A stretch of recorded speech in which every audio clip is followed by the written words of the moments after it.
In my virtuele ateljee verwelkom ek vir Ernst van Sail van AfriForum. Môre Ernst?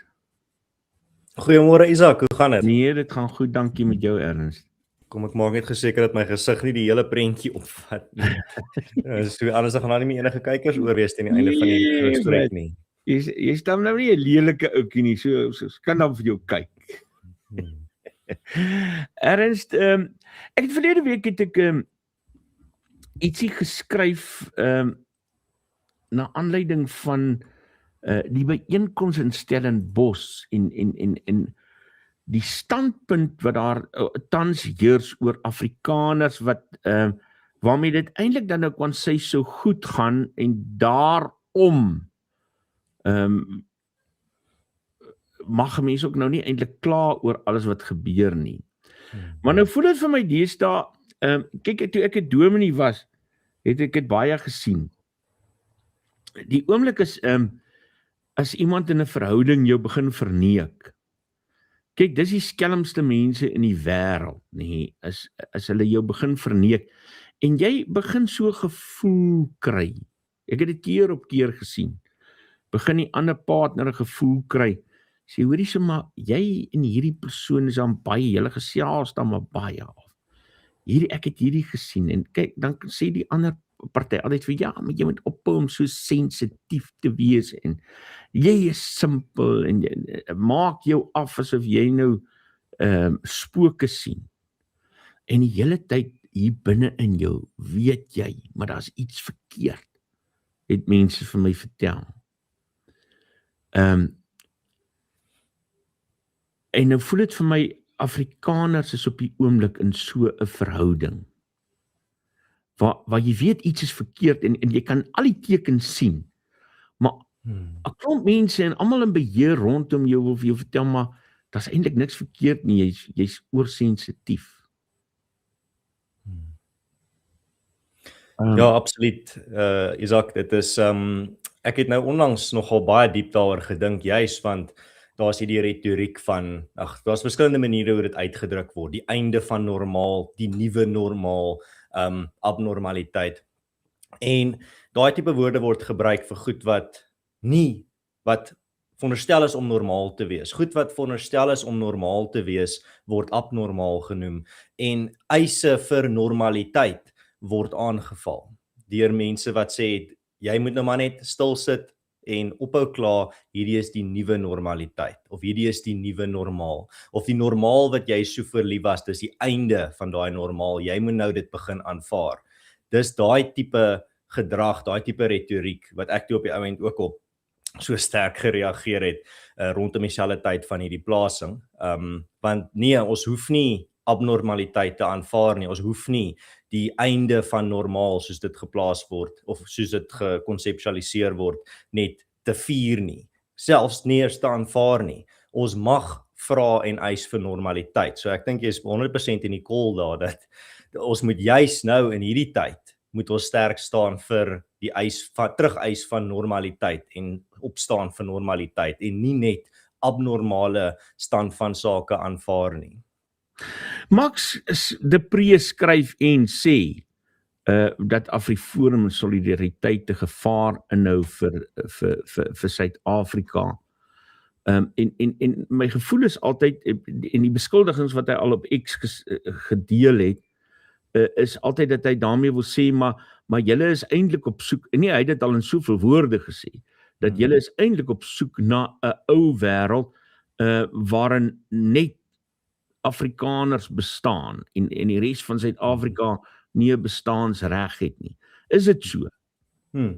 So ek dink wat nogal die geval is in 2026 is dat na 30 jaar van een party regering waar die ANC totale beheer oor Suid-Afrika het, begin mense bietjie verward raak tussen regering, land en regerende party. So eerder as wat AfriForum die 'n bedreiging is vir Suid-Afrika, is AfriForum eintlik maar net 'n bedreiging vir die ANC se rassistiese agenda. En dit is hoekom party mense dit verwar en sê maar wanneer jy vir die ANC kritiseer, is jy eintlik maar besig om die land aan te val. Wanneer jy vir die ANC se agenda bedreig, dan bedreig jy in aanhalingstekens demokrasie in Suid-Afrika. So ek dink dit is die vrug of die simptoom van 'n eenparty regering vir so lank, is dat daai lyn tussen regerende party en regering en die lyn tussen regering en land word net so vervaag dat party mense sien kritiek van die regerende party wat absoluut legitiem is as op een of ander manier 'n aanval op die land se mense en die land self. Nou die hele idee van jy wil teruggaan na 'n verlede tyd, kom ons sê dit nou maar reguit, Max de Pre maak die beskuldiging dat AfriForum en die Solidariteit wil teruggaan apartheid toe, daai tipiese dis amper soos 'n ANC mantra teen hierdie tyd, ek kan dit nie anders beskryf nie. En hy kan net sowel sê julle wil teruggaan na Jan van Riebeeck toe en hy kan net sowel dis nie dieselfde klas kommentaar as alles is Jan van Riebeeck se skuld as jy sê maar jy wil maar net teruggaan na apartheid toe. Nou wat ek wel op daai punt gaan sê is daar's baie goed van die verlede wat AfriForum baie graag sal wil terug hê of selfs verdedig. Wat is van skoonparkies, paaie wat nie so vol slaggate is dat dit vragmotors kan insluk nie. Die feit dat kinders in die strate kan rondloop, dis iets uit die verlede wat AfriForum sal wil terug hê. Die feit dat daar meer as ongeveer 50 plaasmoorde 'n jaar is iets wat AfriForum sal wil stop en teruggaan na 'n tyd waar dit nie die geval was nie. AfriForum sal wil teruggaan na 'n tyd waar daar nie politici was wat sing kill the boer, kill the farmer terwyl daar 50 boere per jaar brutaal vermoor word nie. Dis iets uit die verlede wat ons sal wil terug hê. En dit kom weer terug eintlik ironies terug by daai punt wat ons hierdie hele gesprek mee ingelei het, die terugkeer na normaliteit. Hierdie eise is nie abnormaal nie, hierdie eise is 'n eis vir hipernormaliteit. Vat ons terug na 'n normale stand van sake waar die belastingbetalers van hierdie land nie net slegs 5 sent van elke rand wat hulle vir die regering invorder sien nie. Dis nie abnormaal nie, dit is normaal. 'n land waar daar nie 'n land waar daar 'n jaar verbygaan sonder kragonderbrekings is die norm in 'n normale land. Dit is norm of 'n normaliteit wat AfriForum sal wil terug hê. So ja, absoluut. Daar is aspekte van die verlede wat ons sal wil terug hê. Aspekte soos dit wat ek nou net beskryf het, funksionering, veiligheid, skoonheid en 'n toekoms hier in Suid-Afrika. Dit is normale goed wat ons wil hê. So ja, daar is 'n greintjie van waarheid in die hiperboliese aantuiging dat ons wil teruggaan na apartheid toe en dit is die feit dat ons wil teruggaan na 'n tyd of wil teruggaan na 'n stand van sake waar hierdie tipe normale goed weer as normaal gesien word en nie aangeval word as abnormaal wat nou die stand van sake is nie. Daar was so 'n vermakerige X-inskrywing gewees van een van die mense wat die groepie die bespreking byeenkoms bygewoon het om te sê ja kyk hier hoe goed gaan dit eintlik met Afrikaners en dat daar eintlik niks fout is daar in Franshoek nie. Jou kommentaar daarop. Ja, wel dit is eintlik wat my so woedend gemaak het en as ek net sommer dink aan daardie tipe argument dan maak dit weer vir my so 'n bietjie warm onder die kraag, maar dis die feit dat dis die distillasie van hierdie argument dat dit gaan en ek gaan dit sommer nou in hulle taal sê, van dit gaan met my great, so dit kan nie met jou enigsins slegter gaan nie. Dit gaan met my fantasties. Daar's letterlik een van hierdie persone, hierdie kommentators wat 'n foto geplaas het van die uitsig uit hulle venster uit, wat hierdie pragtige uitsig is op berge. Die pragt lyk regtig soos iets uit 'n reistydskrif uit. En toe met die aanhaling, die sarkastiese aanhaling, bad things are happening in South Africa. Ek kan 'n pragtige berg by my venster uitsien. So hoe kan jy enigsins iets anders sien as hierdie pragtige prentjie deur my venster? Die onbedoelde simboliek van daai plasing is eintlik vir my so perfek. Dit is die Suid-Afrikaanse weergawe van let them eat cake. Hoekom as hierdie daai bekende aanhaling uit die Franse revolusie uit van die koningin wat sê maar as al hierdie massa so honger is, al die arme mense so honger is, hoekom eet hulle nie net koek nie? Hoekom daar's mos so baie koek in die wêreld. My hele lewe is gevul met al hierdie pragtige goed en al hierdie lekkernye om te eet. Hoekom eet hierdie arme mense nie ook dit nie? Kan hulle net so lekker vet soos ek wees? En dit is daai mentaliteit wat net regtig vir my baie keer vir my buite in myself kwaad maak, want ek leef nie in daai wêreld nie. Ek leef in die wêreld van die mense wat sukkel in die nuwe Suid-Afrika. Nou na 30 jaar is dit bietjie vreemd om dit nog die nuwe Suid-Afrika te noem. Maar omdat ek vir AfriForum werk en vir die Solidariteitbeweging werk, kry ek te doen met die mense wat swaar kry elke dag. Ek raak elke week gekonfronteer met ons mense met wie dit nie so great gaan soos wat Max dit sal sit nie. Hy het ook mos letterlik daar in Woolworths rondgeloop en ek weet hy het een of ander baie fancy brood daar opgetel en gesê, maar kyk hoe sleg gaan dit in Suid-Afrika. Ek kan net hierdie brood vir soveel kry wat ook al. Maar dit is weer eens, dit is daai twee wêrelde wat so sterk kontras. Ek raak elke dag blootgestel aan die een kant van realiteit, eintlik meer die breëweg realiteit wat meeste Afrikaners ervaar. En dan kom die voortoring Afrikaners en sê maar eintlik is julle die fratse, eintlik is julle abnormaal, julle wat sukkel in die nuwe Suid-Afrika, julle wat nie elke dag net die vrugte van die nuwe Suid-Afrika pluk nie, julle is die frats of die abnormaliteit. Ons wat hierso net in weelde leef waar dit daar niks sleg gaan nie, is eintlik die norm. En dit is regtig daai kortsluiting tussen realiteit en fantasie of tussen idealistiese utopie en die regte wêreld is net, ek kan nie glo iemand, daar was 'n tyd wat ek nie kon glo iemand kan so absoluut net verwyder wees van die realiteit nie, maar ek begin al hoe meer glo en ja, daar is wel mense wat so verwyder kan wees en is hartseer. Net so kantlyn aantekening voor ek verder gesels, daar was iemand wat gisteraand op Facebook ook vir my gevra het, maar hoekom laat ek nie van Max gesels nie? Ek het Max nou al seker minstens 3 keer genooi om op Nuuspot te gesels met vorige geleenthede en hy het dit baie duidelik aan my gestel dat hy nie belangstel om met Nuuspot te gesels nie. Ek is nog altyd bereid. Ek is nog steeds altyd bereid om met Max te gesels. Isak, jy die ander dag met Karel Nehuys gesels. Ek dink nie jy hoef enigiets te bewys dat jy bereid is om met enigiemand te gesels nie. So, net vir die wat dan nou wil weet of ek dan nou hoekom ek nie die ander kant stel nie. Die een rede is die program is te vol vanoggend, die ander rede is Max het dit al vir myself gesê, sorry. Ek dink hy wou nie eens met sy boek oor sy boek met my gesels nie. So hy het nou al 'n probleem met my van RSG se dae af. So nou is dit maar sy probleem. Maar ek is altyd bereid om met hom te gesels.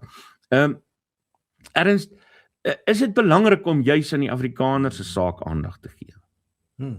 Wel, Isak, elke groep, die verskillende of die verskillende kwessies wat vir verskillende groepe erg raak, verdien om aandag aan gegee te word. So byvoorbeeld nou, jy hoef nie teen alle tye presies dieselfde aandag aan elke verskillende kwessie te gee nie. Byvoorbeeld as jy, kom ons sê renosters is jou gunsteling dier, dan mag jy bietjie meer omgee oor die preservering van renosters as een of ander blou seepertjie aan die kus van China.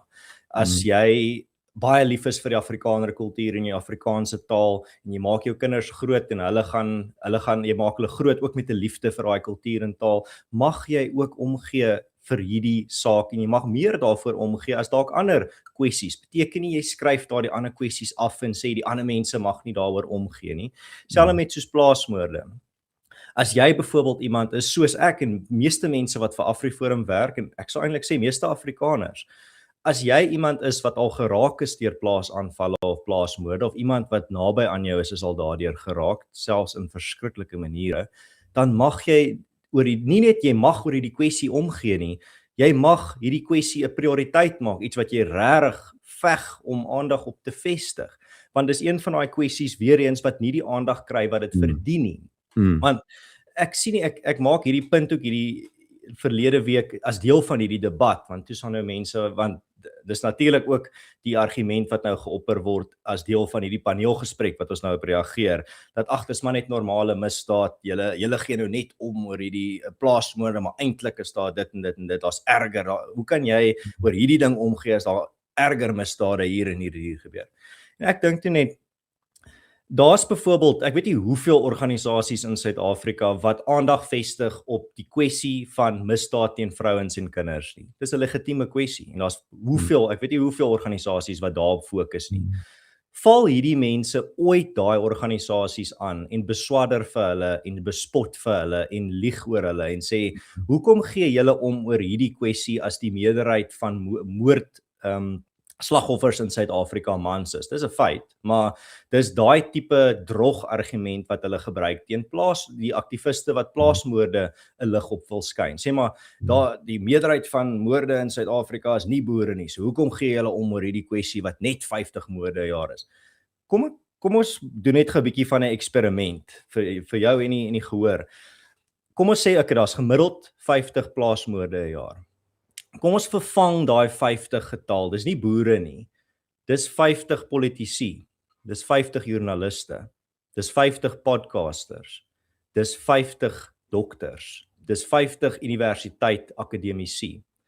Ewe skielik besef jy hierdie is nie normaal nie, hierdie is abnormaal. Maar as dit 50 boere is dan dis maar net deel van in 'n normale gewelddadige land. Dis die nuwe normaal, aanvaar dit, bly stil, hou op die land sleg laat lyk om daaroor te praat. Maar dit is weer eens daai tipe regtig daai haat en daai absolute gif wat gespoeg word in die rigting van diegene wat durf aandag plaas op hierdie kwessie. Word nie gebruik of word nie ingestel en gemik op ander organisasies of individue wat ook op 'n spesifieke kwessie fokus nie. Dis net die sentrale punt wat ek wil hê moet verstaan word, is dat hulle teiken baie spesifiek diegene wat durf oor hierdie kwessie van plaasmoorde praat. Maar hulle teiken nie organisasies wat fokus op misdaad teen vrouens en kinders nie. Hulle teiken nie organisasies wat fokus op die preservering van renoster of teen renosterstropery is nie. Hulle teiken nie organisasies wat fokus op township geweld nie. Maar hulle teiken organisasies en individue wat fokus op plaasmoorde. Ek gaan nou nie hier sit en vir jou sê hoekom dit is nie. Daai kan mens nog spekuleer vir hoe lank. Maar dit is 'n verskynsel wat ek moet uitwys, want dit is vir my so duidelik. Dit staan net vir my so duidelik uit dat daar's hierdie dubbele standaard van jy mag op sekere geweldsmisdade fokus en jou aandag plaas en aktivisme oor doen en jy gaan selfs geloof word daarvoor as jy dit doen. Maar moet net nie oor plaasmoorde jou prioriteit maak nie. Moenie durf internasionaal aandag op hierdie spesifieke geweldmisdaad plaas nie. En enige dreensang wat dit aanmoedig is maar net 'n metafoor. Dit is sommer ook daarby geplaas. En ons verstel van AfriForum met so gesels. En ons dankie vir jou tyd. Lekker dag vir jou, lekker week. Ja, dankie Isak en ek hoop Max kom terug na jou toe. Ek hoop hy kom gesels bietjie op die program. Ek wil bietjie hoor wat hy sê. Ek sal baie graag met Max gesels. Ek sal regtig baie graag met hom. Ja, ek weet. Groetnis.